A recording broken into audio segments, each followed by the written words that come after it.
আসসালামু আলাইকুম রহমতুল্লাহি ওয়া বারাকাতুহু। প্রিয়দিনী ভাই এবং বোনেরা, আপনারা যারা যারা তাহাজ্জুদের নামাজ পড়েন, আপনারা যারা যারা তাহাজ্জুদের নামাজ পড়েন, অনেকেই কি সূরা ইখলাস দিয়ে পড়েন।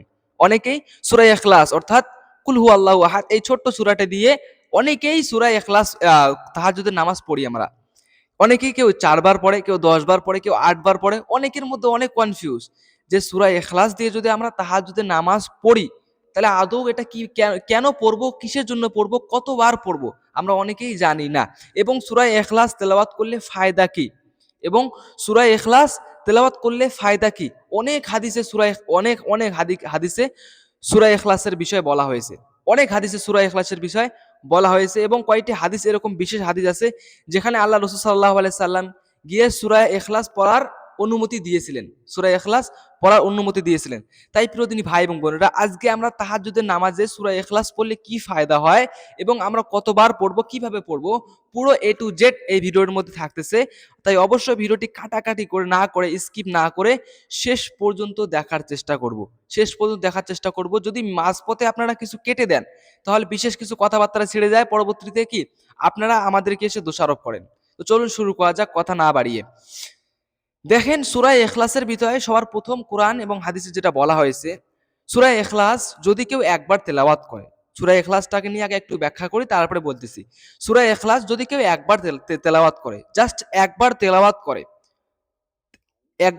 করে, তাহলে কোরআনটাকে ৩ ভাগ করে পুরো এক ভাগ তেলাওয়াত করার সওয়াব পেয়ে যায়।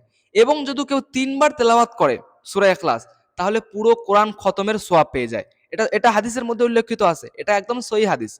সূরা ইখলাস যদি কেউ ৩ বার তেলাওয়াত করে, তাহলে পুরো কোরআন খতমের সওয়াব পেয়ে যায়। প্রিয়দিনী ভাই এবং বোনেরা, অনেক সময় আপনাদের মনে আসে না যে কোরআন খতম দেব, যে আপনি যদি কোরআন খতম আপনার বাবা মার জন্য কোরআন খতম দিবেন, বা কেউ মারা গিয়েছে তার জন্য কোরআন খতম দিবেন, টাইম পেলেন না, সূরা ইখলাস পড়ে দোয়া করে দিবেন। এক্ষেত্রেও পরিপূর্ণ কোরআন শরীফ খতমের সওয়াব পেয়ে যাবে। প্রথম বিষয়, যদি সূরা ইখলাস জাস্ট ৩ বার পড়ে, তাহলে সূরা ইখলাস যদি ৩ বার পড়েন, তাহলে কোরআন খতমের সওয়াব পাবেন। এবং দ্বিতীয় আরেকটি হাদিসে আছে, আর ছোট্ট একটা হাদিসে বলি, তারপরে আসতেছি। ছোট্ট একটা হাদিসে আছে, একজন ইমাম সাহেব, তিনি একজন সাহাবা ছিলেন। তো একজন সাহাবা, তিনি ইমামতি করতেন। তো উনি প্রত্যেকটা নামাজে, প্রতি নামাজে, সে তারাবির নামাজ হোক, এমনি ৫ ওয়াক্ত নামাজ হোক, যে কোনো নামাজে উনি সূরা ফাতিহার পরে সূরা ইখলাসই পড়তেন। সূরা ফাতিহার পরে সূরা ইখলাসই পড়তেন। সেক্ষেত্রে পাশে যে মুক্তাদিগণ ছিলেন, মুক্তাদিগণ একসময় অধৈর্য হয়ে গেলেন। হাট, ইমাম সাহেব সবসময় শুধু একই সূরা পড়ে, ভাল লাগে না শুনতে। এটা ওর নতুন সূরা মনে হয় জানে না, ইমাম সাহেব মনে হয় কোরআন পড়তে পারে না। এরকম তাদের মধ্যে কি মতভেদ তৈরি হলো। নিজেদের মধ্যে কথা বলতে লাগলো, হে কিরকম অমুক ইমাম সাহেব প্রত্যেক দিন সূরা ইখলাস, নতুন করে তো কিছু পড়বে, এরকম কথা বলা শুরু করে দিল। তাদের মধ্যে মোয়ামিলা করা শুরু করে দিল। তো এইটা বিচার দিয়ে দিলেন আল্লাহ রাসূল সাল্লাল্লাহু আলাইহি সাল্লামের কাছে গিয়ে। আল্লাহ রাসূল সাল্লাল্লাহু আলাইহি সাল্লামকে বললেন যে আমাদের ইমাম সাহেব শুধুমাত্র সূরা ইখলাসই পড়ে, আর অন্য কোনো সূরাই পড়ে না, অন্য কোনো সূরাই পড়ে না। তখন আল্লাহ রাসূল সাল্লাল্লাহু আলাইহি সাল্লাম ওই সাহাবা ইমাম সাহেবের কাছে গেলেন। যাওয়ার পরে জিজ্ঞাসা করলেন যে তুমি কেন প্রতিটা নামাজে সূরা ইখলাস পড়ো, কিসের জন্য পড়ো, কি ফায়দা, আর তুমি কোন মন্তব্য নিয়ে পড়ো? তখন ওই সাহাবা জবাব দিলেন আল্লাহ রাসূল সাল্লাল্লাহু আলাইহি সাল্লামকে, বললেন যে আমি সূরা ইখলাস তেলাওয়াত করে এত শান্তি পাই, কোরআনের কোনো আয়াত বা কোরআনের কোনো পেজ, কোরআনের কোনো জুমলা, কোরআনের কোনো অন্য কোনো সূরা তেলাওয়াত করে এতটা শান্তি পাই না। সূরা ইখলাস পড়ে আমি এতটা শান্তি পাই, অন্য কোনো সূরা পড়ে আমি এতটা শান্তি পাই না। তখন আল্লাহ রাসূল সাল্লাল্লাহু আলাইহি সাল্লাম ওই সাহাবাকে নির্দেশ করলেন যে তুমি বাকি যতদিন পর্যন্ত এই মসজিদের মধ্যে ইমামতি করবে, যতদিন পর্যন্ত এই মসজিদের মধ্যে ইমামতি করবে, অবশ্যই তুমি সূরা ইখলাস দিয়েই নামাজ পড়াবে। অর্থাৎ এখন ৫ ওয়াক্ত নামাজ পড়লে ৫ ওয়াক্ত নামাজের মধ্যে সূরা ইখলাস দিয়েই নামাজ পড়াবে। তাহলে বুঝতে পারছেন, হাদিসের মধ্যে উল্লেখ করা হয়েছে সূরা ইখলাস পড়লে কতটা ফায়দাজনক, সূরা ইখলাস পড়লে কতটা ফায়দা। কেননা এই সূরা ইখলাসের মধ্যে শর্ট করে আল্লাহ তাআলার ব্যাখ্যা দেওয়া হয়েছে। অনেকেই বলা হয় না যে আল্লাহ কে, তখন আপনি এই সূরা ইখলাসটা পড়ে শোনাতে পারেন বা এটার মানেগুলো বলতে পারেন। এখন আপনি যদি আমি মানে বলতে যাই, সময় বেড়ে যাবে। এখানে সবার প্রথম আয়াতটায় বলা হয়েছে কুল হুয়াল্লাহু আহাদ। এখানে আল্লাহ রাসূল সাল্লাল্লাহু আলাইহি সাল্লামকে আল্লাহ তাআলা বললেন যে তুমি বলো স্রষ্টা, সৃষ্টিকর্তা খোদা একজন। তারপরে আয়াতগুলো তার বাবা মা নাই, তার সন্তান নাই, এগুলো ব্যাখ্যা দেওয়া হয়েছে, অত কথা বাড়াবো না। তো মেন হচ্ছে সূরা ইখলাস পড়লে অনেক ফায়দা। দ্বিতীয়তে এখন যদি আপনি আমি বলবো এই হাদিসের উপর উল্লেখ করে 5 ওয়াক্ত নামাজের মধ্যেও সূরা ইখলাস পড়েন, তারপরে নামাজ হয়ে যাবে। আপনি যদি 5 ওয়াক্ত নামাজের মধ্যে বা তাহাজ্জুদের 4 রাকাত পড়েন, 10 রাকাত পড়েন, 8 রাকাত পড়েন, 12 রাকাত পড়েন, 16 রাকাত পড়েন, সেক্ষেত্রে আপনি তাহাজ্জুদের মধ্যেও যদি প্রতিটা রেখাতের মধ্যে সূরা ইখলাস পড়েন, তারপরে নামাজ হয়ে যাবে। এটা আপনার প্রতি বাধ্যতামূলক না যে আপনাকে সূরা ইখলাসই তেলাওয়াত করতে হবে, অন্য কোনো সূরা তেলাওয়াত করতে হবে না, এরকম কোনো বাধ্যতামূলক নেই।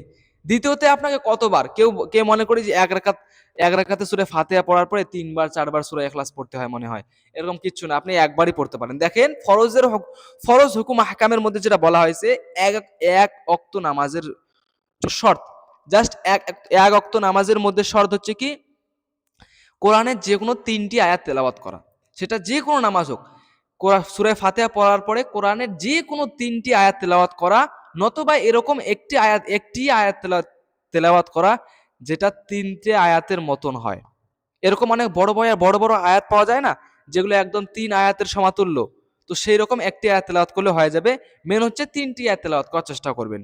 তো সূরা ইখলাসে কয়টি? 4টি আয়াত আছে, তো সেক্ষেত্রে নিঃসন্দেহে আপনার নামাজ হয়ে যাবে। এখানে আপনাকে 10 বার 20 বার 3 বার 4 বার, অনেকে এরকম জ্ঞান দিয়ে থাকে, অনেকে এরকম বলে, এরকম কিচ্ছু না, এরকম কিচ্ছু না। অবশ্যই এটা পড়ার চেষ্টা করবেন।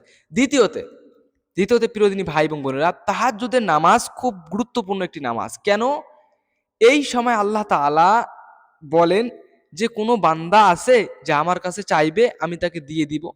তো আমরা তো ঘুমিয়ে ঘুমিয়ে কাটিয়ে দেই, কেননা আমরা মনে করি এই নামাজটা লাজিম না, এই নামাজটা জরুরি না যে আমাকে পড়তেই হবে। আর আসলে এই নামাজটা জরুরি না যে আপনাকে পড়তে হবে, কিন্তু এই নামাজটা মানুষের মধ্যে কখনো কখনো জরুরি হয়ে যায়। এবার বলবেন এটা নামাজ তো সুন্নত নফল, এগুলো কেন জরুরি হয়ে যায়, এটা কিভাবে লাজিম হয়ে যায়? দেখেন আমি বলতেছি, আমরা এরকম হয়ে যায় প্রিয়দিনী ভাই এবং বোনেরা, অনেক সময় এরকম গুনাহ করে ফেলি, এরকম গুনাহ করে ফেলি, এত বড় বড় গুনাহ করি। সমস্ত বড় গুনাহ থেকে বাঁচার একটি উপায় হাদিসের মধ্যে উল্লেখ আছে, যে রাত্রে একাকিত্রভাবে একাই আল্লাহর সামনে গিয়ে জায়নামাজ বিছিয়ে সেখানে গিয়ে ক্ষমা চাইবেন। এর জন্য তাহাজ্জুদের নামাজ কখনো কখনো মানুষের প্রতি লাজিম হয়ে যায়, যেহেতু এটা জরুরি না যে আপনাকে করতে হবে, কিন্তু কখনো কখনো মানুষের প্রতি জরুরি হয়ে যায়। কখনো কখনো তাহাজ্জুদের নামাজ পড়া জরুরি হয়ে যায়। আমরা অনেকে লুকিয়ে চুপিয়ে অনেক গুনাহ করি, জিনা করি, চুরি করি, ডাকাত করি, হারাম খাই, গীবত করি, এরকম বড় বড় লেভেলের যখন আমরা গুনাহগুলো করি, সেক্ষেত্রে আমাদের উচিত তাহাজ্জুদের নামাজে গিয়ে একাকিত্রভাবে আল্লাহর কাছে ক্ষমা চাওয়া। আমরা সেই সময় ক্ষমা চাই না, আমরা ঘুমিয়ে থাকি, যার কারণে আল্লাহ তাআলা আসেন এবং বলেন যে আমার কাছে যদি কেউ কিছু চাওয়ার থাকে চেয়ে নাও, আমি তাকে দিয়ে দিব। কিন্তু আমরা চাই না, আমরা ঘুমিয়ে থাকি, যার কারণে হাদিসের মধ্যে উল্লেখিত আছে সমস্ত বরকত, সমস্ত রকম রহমত গিয়ে নিয়ে আল্লাহ তাআলা সাগরের মধ্যে ঢেলে দেয়, সমস্ত রহমত বরকত নিয়ে গিয়ে সাগরের মধ্যে ঢেলে দেয়। এই জন্য দেখবেন সাগরের মধ্যে অনেক বড় বড় মাছ, অনেক বরকত, অনেক রকম নিয়ামত বরকত ওখানে ঢেলে দেওয়া হয়। দেখবেন সাগরের মধ্যে সোনা রূপো হিরে এগুলো পাওয়া যায় না, এগুলো সব আল্লাহ তাআলার বরকত, এগুলো আমাদের কারণেই হচ্ছে। আমরা আমাদের আসল হচ্ছে আমাদেরকে দেওয়ার জন্য নিয়ে আসে আল্লাহ, কিন্তু আমরা ঘুমিয়ে থাকি, শুয়ে থাকি, চাই না, অলসতামি করি, উঠতে চাই না, এরকম হাজারো প্রবলেম, অথবা 2 দিন পড়ি 3 দিন ছেড়ে দেই, এরকম না, এরকমটা অবশ্যই করবেন না। তাহাজ্জুদের নামাজ কন্টিনিউ করার চেষ্টা করবেন। আমি বলবো না যে আপনাকে সারা জীবন করতে হবে, বাস যেদিনটা আপনার শরীর সুস্থ থাকবে, যেদিন শরীরের মধ্যে কোনো রকম পেরেশানি থাকবে না, সেদিনটা পড়ার চেষ্টা করবেন, আর সেই দিনগুলো কন্টিনিউ করার চেষ্টা করবেন। অনেকেই কি হয়ে যায়, কন্টিনিউ পড়ার জন্য প্রতিদিন পড়ার চেষ্টা করতে করতে এরকম হয়ে যায় যে নামাজটাই ছেড়ে দেয়, হয় না? প্রতিদিন যখন আপনি একটা জিনিস নফল ইবাদত প্রতিদিন করার চেষ্টা করবেন, সেটা ভালো, কিন্তু অনেক সময় অধৈর্য ধরে যায়, উঠতে আর মন চায় না। 10 দিন কন্টিনিউ করবেন, তারপরে অনেক দিন ছেড়ে দেন। এর থেকে ভালো 10 দিন না করার থেকে আপনি 2-4 দিন গ্যাপ দিয়ে পড়েন, অথবা যেদিন আপনার শরীর সুস্থ থাকে, যেদিন আপনি রাত্রে জেগে যান, ওই দিনগুলো করেন। কিন্তু এক সিরিয়ালে করার কারণে পরবর্তীতে কি হয়ে যায়, বাকি আর কখনোই পড়া হয় না। 10 দিন পড়েন, 20 দিন পড়েন, তারপরে ছেড়ে দিয়ে দেন। যদি রোগ ব্যাধি থাকে, অসুখ ব্যাধি, দেখেন একটা মানুষ যখন কোনো প্রবলেমের মধ্যে পড়ে, সে রোগ ব্যাধি হোক বা যে কোনো হোক, হাদিস শরীফের মধ্যে এটা উল্লেখ আছে, আর এটা একদম সহিহ হাদিস, এর মধ্যে কোনো রকম সন্দেহ নেই, সহিহ মিশকাত শরীফের মধ্যে এটা বর্ণনা করা হয়েছে। যখন কোনো মানুষ সুস্থ অবস্থায় আমল করত, যখন তার শরীর সুস্থ ছিল ভালো অবস্থায় অনেক আমল করত, কিন্তু পরবর্তীতে সে কি রোগের মধ্যে পড়ে যায়, যার কারণে সে আমল করতে পারে না। সে আমল করতে পারে না, কিন্তু আগে আমল করত, রোগ ব্যাধি হওয়ার কারণে সে আমল এখন এরকম করতে পারছে না।